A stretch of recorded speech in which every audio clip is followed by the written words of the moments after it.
Although Wickham, the lying, womanizing villain of Austen's Pride and Prejudice, preys on much younger women, there's not really space in the original novel for those teenage girls to fight back in any public way. I wanted my modern feminist characters to do all the things that their 1813 counterparts couldn't, and in so doing, honor the Me Too stories being shared by many brave high schoolers, including speech and debate competitors, in an effort to make those spaces more welcoming, equitable, and just. This is a novel that celebrates the power of finding your community and speaking your truth, even when it's scary. Sylvia and me. Sylvia and Sylvia and me. Sylvia and Sylvia. Sylvia and me. Sylvia and me. Sylvia and me. Hi, I'm Sylvia Beckerman, host of the podcast series Sylvia and Me, conversations with extraordinary, inspiring women. So I'm Sayantani DasGupta, the author of the Kiranmala and the Kingdom Beyond series, but here now to talk about my YA debut, Debating Darcy, and welcome to Sylvia and Me. Sayantani, thank you so much for joining me. And as you said, Debating Darcy is your debut YA. Your other books are really middle grade, and middle grade would be from 12 down, I believe. Middle grade is about for 8 to 12-year-olds. Okay. So if you think kind of Percy Jackson, Artemis Fowl, it's that age range. But this is really for Debating Darcy is aimed at the YA and of course up audience, so 12 and up. Okay. And Debating Darcy, it's been called a multicultural speech and debate feminist reimagining of Pride and Prejudice. That's exactly right. A couple of things. First, why go into the YA genre? I mean, why did you think it was important, or why did you want to go from the middle grade into an older audience? I felt like, I didn't necessarily make the decision of the age range first. I feel like each story has an appropriate audience. And if you're writing kind of an intergalactic romp based on Bengali folktales and string theory, that sort of story lends itself to the 8 to 12-year-old set. If, however, I'm reimagining Austen, and I'm reimagining Austen aimed still at young people, then I think that lends itself to a YA, because Austen, is as much about kind of romance and, the marriage plot for adults as it is about kind of wit and banter and debate. And, you can't really have a story that centers romance for anything younger than the YA audience. And so the story itself kind of called to the audience. Okay. And in particular, if you let me, I'm going to, at the very beginning of the book, you have a little note, dear reader. And you know what? You have the book in front of you? I do indeed. Okay. Do me a favor, please. And if you could read the dear reader, because I think that kind of encapsulates what this is all about and what we're going to talk about. Absolutely. I'd be delighted. So imagine, listeners, Julie Andrews is reading this. Lady Whistledown, not me, but it's an active imagination. All right. Dear reader, if I was Julie Andrews. No. I'll say it in my own voice. Dear reader, it is a truth universally acknowledged that Pride and Prejudice's Lizzie and Darcy are among the most iconic examples of enemies to lovers couples. In Austen's original 1813 novel, the pair bicker, fight, and debate their way into falling in love. So it made perfect sense to me to set my modern reimagining in the ultra-competitive world of high school speech and debate tournaments. I am a huge Austen head. I've read Pride and Prejudice umpteen times and seen every possible stage, TV, and movie adaptation. Maybe my love of Jane Austen comes from my being a daughter of Indian immigrants. There's certainly a lot of similarities between the way that Austen characters obsess over eligible matches and the central role of marriage in many Desi communities. Yet, although Leela and Darcy, the protagonists of my novel, are both South Asian Americans, that's not my central impulse for writing this story. The themes of Pride and Prejudice I wanted to explore include the class conflict between private school Darcy and public school Leela, the importance of being willing to change your mind about someone and not give in to prejudice, as well as toxic masculinity and sexism. Although Wickham, the lying, womanizing villain of Austen's Pride and Prejudice, preys on much younger women, there's not really space in the original novel for those teenage girls to fight back in any public way. I wanted my modern feminist characters to do all the things that their 1813 counterparts couldn't, and in so doing, honor the Me Too stories being shared by many brave high schoolers, including speech and debate competitors, in an effort to make those spaces more welcoming, equitable, and just. This is a novel that celebrates the power of finding your community and speaking your truth, even when it's scary. It's a novel about knowing we are all worthy of taking up space in the world. In between the wit and banter, the complex debate topics, and funny musical theater references, it's ultimately a story about justice and honor, friendship and love. So, dear reader, whether you have, like me, read and watched versions of Pride and Prejudice a zillion times, or never really heard of it until now, I hope you find power, laughter, courage, and joy in these pages. Words matter. Art matters. Debating the issues that affect our lives matters. Your voice matters. You matter. And love, in all its beautiful romantic and non-romantic derivations, matters most of all. Love, Sayantani. And that encompasses so much. We talk about love, we talk about conflict, we talk about voice and using your voice and having a voice. The Me Too movement, the class differences. In the first chapter, there's an actual scuffle between your two main protagonists.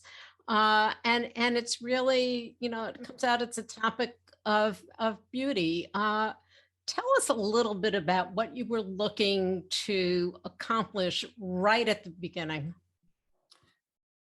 Well, in the original Pride and Prejudice, Darcy and Lizzie keep meeting at balls, dances. And obviously in 2022, high schoolers are not going to too many balls, maybe the prom, but that's about it. So each of those meetings and each of those times that my characters get to have a first impression of one another, one of the original titles of Pride and Prejudice, is at a speech and debate competition. And the first time they meet, Leela and her family of slightly chaotic speech and debate teammates, public school speech and debate teammates, are clowning around. They're on a table, they're singing songs. And Darcy says something really cutting to them. He kind of, puts them down. And then later, he says something that parallels what Darcy tells Lizzie in Pride and Prejudice. So in the original Pride and Prejudice, Lizzie's first impression of Darcy is that he's very handsome, but arrogant. But then he insults her and she overhears him insulting her. He says, his friend is urging him, "Hey, Darcy, why don't you dance with that pretty girl?" And Darcy says, "Oh, she's not handsome enough to tempt me." And so I wanted to kind of recreate the pain of, a young woman overhearing that, with Leela overhearing Darcy saying, in my novel, saying something very similar. But Leela Bose isn't Lizzie Bennet. Her life circumstances are different. She's an immigrant daughter. She's Bengali American. She's a dark-skinned woman. And so Darcy's comment hits her at a very vulnerable space. And it's a space informed by not just regular old beauty standards, which it is, but also by kind of racist messaging she's gotten since she was little, that maybe she's not pretty enough, she's not good enough. Girls like her don't get to be the love interest. Girls like her don't get to be the swan princess, right? That kind of messaging from the outside world. And then it also hits the spot of colorism. So it hits the spot of her own immigrant community saying, really painful things that I've heard myself, like, oh, she's so pretty for a dark girl, or like, too bad, she's so dark. And so, although I'm paralleling the same things from the original Pride and Prejudice, the fact that these characters have different life experiences makes that comment kind of resonate differently. And so that's what I was really going for in that first scene. Well, in today's world, that resonates. I mean, we've that has come to the forefront even more so during the last couple of years with the pandemic.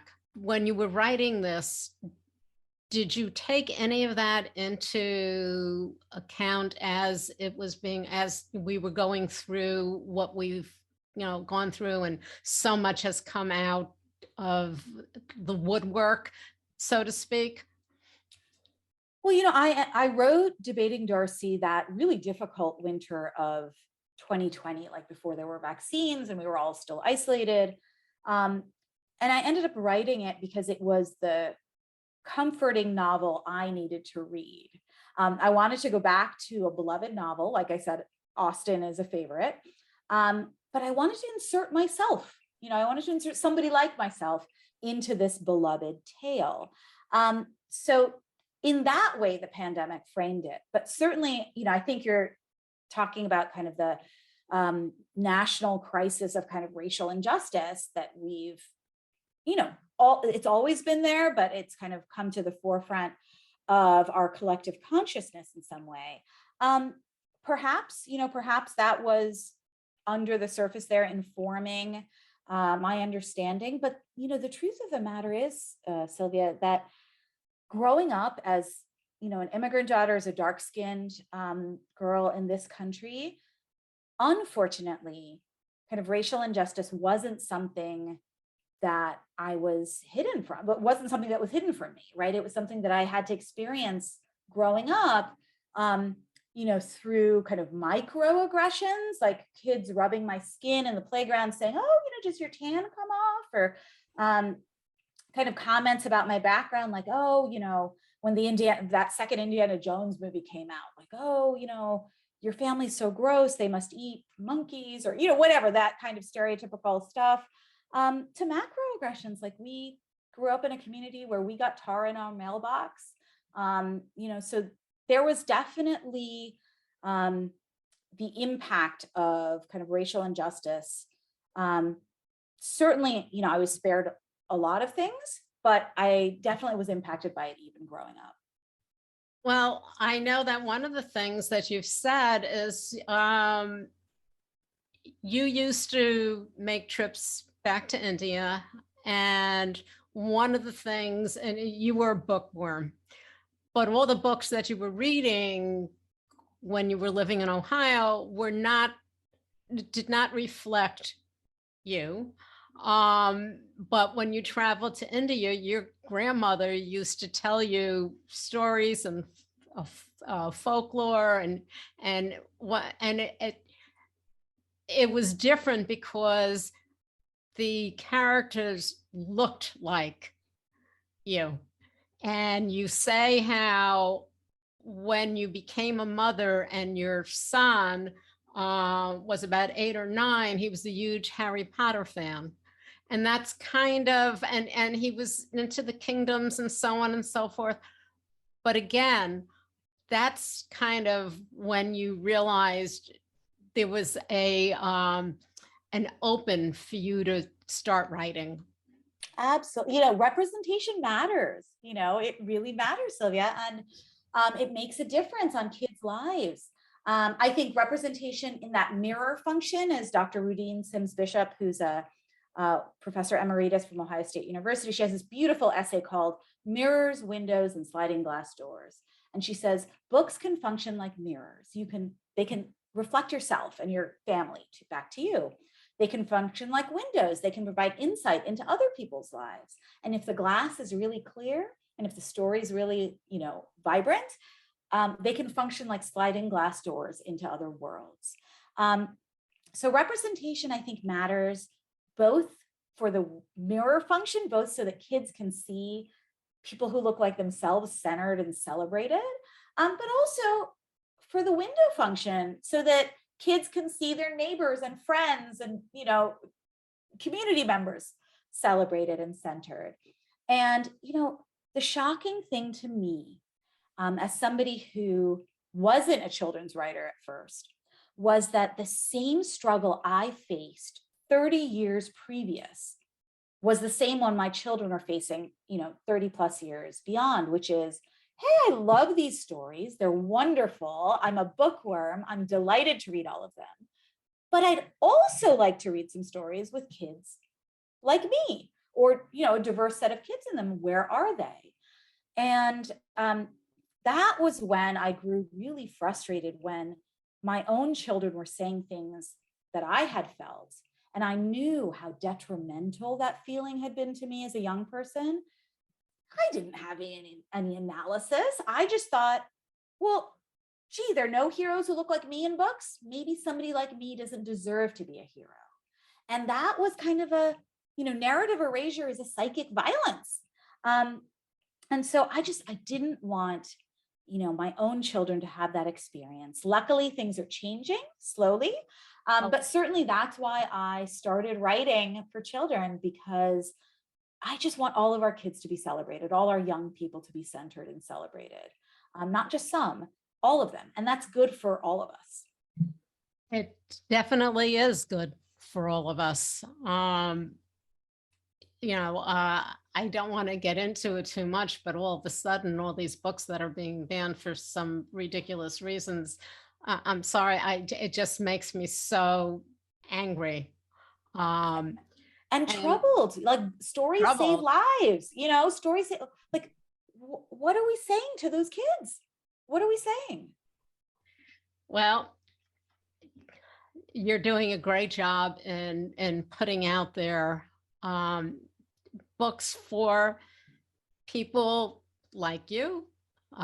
There are books for people like me, but they're books, so everyone gets to read them. Exactly. It's a diverse collection, and that's the whole idea. We're a diverse country. We need to be able to have representation. And that's good for all of us. Yeah. Exactly. And taking something like Pride and Prejudice and rewriting in a different manner, but keeping some of the same, the basics of the story there, and bringing it to the present is something that is wonderful, and you've done it in such a great way. So tell us, Leela, she was a great speech competitor, and now all of a sudden she is going to debate Darcy, because, and she in her mind, she's going to win this debate. How is that struggle? How does she grow? How did you take her from being that, I'm going to get back at him, I'm great at this? How do you take her from that to, she's got a good competitor there. Yes, he came from private school. She's in a public school. He might have had some, additional help support that she couldn't get due to money, maybe. But how does she grow? How do you have her grow, and why do you have her grow in the way that she does? I think imperfect character is the most interesting, don't you? Right? It's boring to read about somebody who's perfect, who gets it all right all the time, right? None of us are perfect, and I think it's fun to write imperfect characters. And so Leela's a little bit hot-headed. She's a little bit judgmental. She's a little bit quick to the draw, which my own children have said to me sounds a little bit like me. So perhaps I was reflecting something that I've been working on. But certainly they were laughing at me. They were like, Mom, do you not see that? I was like, no, she's fictional. She's not me. But she's a little bit like Lizzie Bennet, which is quick to judge this arrogant guy as wholly bad, right? She overhears him saying this insulting thing about her and she's hurt. And rather than wondering like, oh, maybe he was saying that because his friend was giving him a hard time, maybe he didn't really mean it, or what have you, she takes it to heart and she acts on those hurt feelings. And she says, I'm going to not just, Leela says, I'm not just going to, switch categories, learn how to debate in my junior year, like, do something totally different. I'm going to humiliate this guy. I'm going to put him down. I'm going to like smash him in the dirt, what have you. Her motivation is entirely vengeance, which is not great motivation for any of us. But over the course of the book, she gets to know Feroz Darcy, who's the boy in this book. And in getting to know him, I think she gets to know herself better and vice versa. And I think those are the best romances, when in knowing somebody else, you actually get to see yourself more clearly.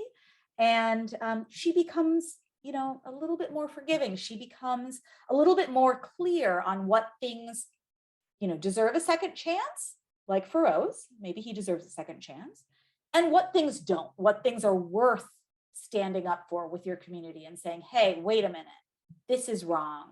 And that's kind of the Me Too moment that happens in the book. But you got to distinguish between which one's which. And I think in the beginning of the book, Leela has it wrong, right? She has it wrong. She's judging her teammate Lydia for being rambunctious or wearing spaghetti straps, like whatever it is.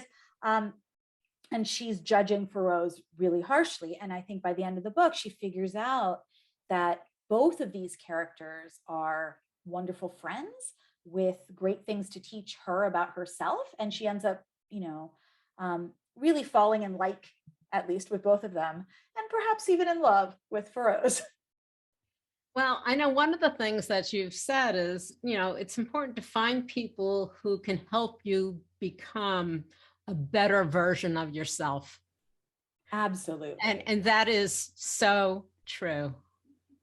Yeah. And also, making room for love, being able to allow yourself to do that. So those two things really come together. Absolutely. Do you think as adults, I think maybe we've learned, but maybe as high schoolers, we didn't know that making room for love is also making room for human foibles. Like nobody's perfect. You can't expect somebody to be perfect, like, a matinee idol sort of a thing. People are imperfect. So are we, so we figure it out together. Well, I love what you have, the little, whether it be a mission statement or a little on the book. And I can say pride versus persistence. Yeah, exactly. Why? Tell us how you see that. Well, the original title, of course, of Jane Austen's novel is Pride and Prejudice. And as we read that original novel, we keep thinking, oh, is it wealthy Darcy who's prideful? Is it Elizabeth who's prejudiced? Or is it the other way around? Is it that Darcy has hurt her pride and he's, kind of fixed in his opinions and prejudiced? So that's the original title. In this one, definitely both Leela and Darcy are proud. They're not willing in the beginning to admit that they're wrong. Leela more so even than Darcy, who's actually kind of shy. And persistence to me is kind of a nod to the She Persisted, sort of idea that, this book, as much as it celebrates love and wit and humor and froth, and it does, I love a happily ever after. Don't get me wrong. I am a big proponent of happily ever afters. But that said, it's also a book about young women coming together, finding their voices, speaking up against injustice. And and realizing that their power comes in, yes, finding their individual voices, but also in kind of finding a collective voice and supporting one another. And Leela realizing, hey, I can't knock Lydia for, just being a strong, outspoken young woman. That's ridiculous. I have to stand beside her and support her. And so that's where the persistence came from. It's that kind of she persisted idea. I love it. And you worked actually on one of the She Persisted with Chelsea Clinton. I did. So I wrote this little biography of Virginia Apgar, who is, the physician who came up with the Apgar scores. And it's a part of Chelsea Clinton's it's based on Chelsea Clinton's She Persisted picture books. And then, Chelsea Clinton then has this whole little biography series. She's a huge Pride and Prejudice fan, just like I am. So we discovered this when I was doing some publicity with her for Virginia Apgar, and we were chatting, and we went off on a tangent of which movie's better. And she told me, no, I've seen the 1995 Pride and Prejudice more than you have. And I was like, no way, I've seen it more than you have. That's fantastic. And, you were talking about persistence and also realizing that the power with women is actually working together. You can empower yourself and then working together. And it reminds me of a quote, and I might not say it exactly, that the late Madeleine Albright said, that there's a special place in hell for women who don't support other women. And it's so true. It's necessary. And the way you've written this and really brings that right to the front. It really brings it right up front. And She Persisted, yes, and that's what we're doing, every single day. We are persisting and moving on, and hopefully speaking our truths. That's right. Yeah, and hopefully making room for younger women to do that as well. That's just it, and that's why I think what you've done in Debating Darcy is a book that is really something that young people should read. And not just young people, but the people who love Pride and Prejudice, take another look. I know a lot of people are not into change, but this isn't a question of remaking. It's kind of bringing it to one new generation and making it relevant in today's world, where, some of the young people might not read Pride and Prejudice because unless they're told they need to read it in school, they're not going to pick it up because it's an old story. You've given them a chance now to actually take that one step further and maybe want to read the original.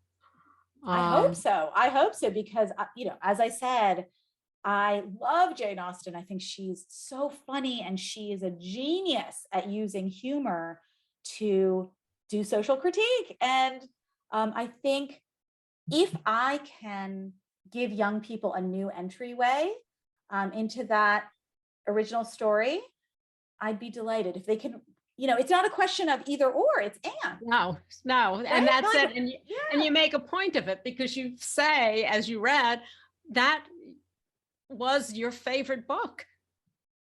And you've seen the 1995 movie more than anyone else. More than Chelsea Clinton. More than Chelsea Clinton. So, Sayantani, what would you, I was going to ask you, what would you like to tell young people? I think you've already said it, but go ahead and give one short sentence as to what they should take away from this. Well, I think your voice matters. Speak about the things that matter to you. Speak out about the things that need to be said. And we older folks, hopefully, will open up our ears and our hearts and listen, because there's nothing more powerful than young people, I think. Nothing more powerful than young people, because we need them to face all the challenges in this world. So that's my message to young people. And I think my message to storytellers is a quote from my Kiranmala series. And it's the father in the Kiranmala series tells his daughter this. He says, we human beings may not be powerful or magical, but the stories we tell our children can be. And that's my message to all, like the parents and the storytellers out there. We may not be powerful or magical, but the stories we tell or share with our children can be. And we need to tell the stories and we need to share them. And that's the thing. We have a voice. We need to use it. Where can people find out more about you? At SayantaniDasGupta.com.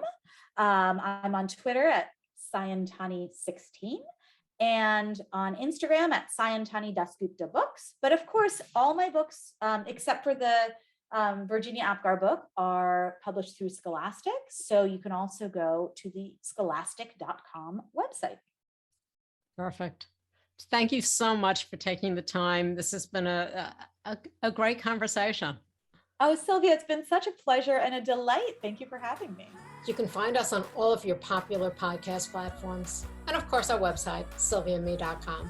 Stay safe, stay healthy, and stay tuned.